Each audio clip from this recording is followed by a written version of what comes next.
So today, there is pretty much the expectation that a patient won't feel or remember any part of the surgery. So before anesthesia was discovered, surgery wasn't always this way. General anesthesia was discovered sometime in the mid-1800s, but before this, surgery was performed. It was just performed sort of as a last resort. I mean, imagine having surgery without anesthesia. I mean, patients would have remembered and been conscious and felt the entire surgery. So agonizing experience. Not to mention the risks involved in doing surgery in such an uncontrolled type of environment. It must have been stress to everybody, of course, the patients, but also the surgeons who are probably undergoing lots of distress by causing so much pain to their patients when they were simply trying to just help them. So considering how gruesome the surgical experience once was, the discovery of anesthesia now, in my opinion, is probably amongst the most important discoveries in all of medicine. So when was anesthesia discovered? In the mid-1800s, there was an American dentist named William Morton who wanted to implant teeth. And so he self-discovered actually that ether would cause you to pass out and essentially become unresponsive. So when he discovered that, a few months later, 1846, October 16th, 1846, which is now known as Ether Day, he did a public demonstration at Mass General Hospital with a surgeon named John Warren. And together they removed a tumor out of the patient's left side of the jaw. And the patient didn't feel any pain during the removal of the tumor. He was able to remain essentially relatively still and comfortable.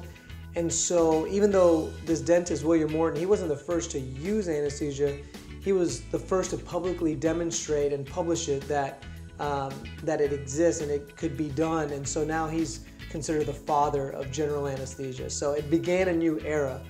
And after that, people began understanding sort of the incredible properties of ether across the world, and that actually helped other gases evolve as opportunities, and such as chloroform, which is the ancestor to essentially the gases that we use today. So 1846 was Ether Day. By the late 1800s, the end of 1800s, anesthesia was essentially commonplace. And today, as you probably know, ether and chloroform don't even exist in the operating room. They've been replaced with gases like sevoflurane and desflurane, which are much more stable, less flammable, less dangerous to patients. You know, the old school gases had a high rate of death and cardiac arrest and things like that associated with them. So we've come a long way.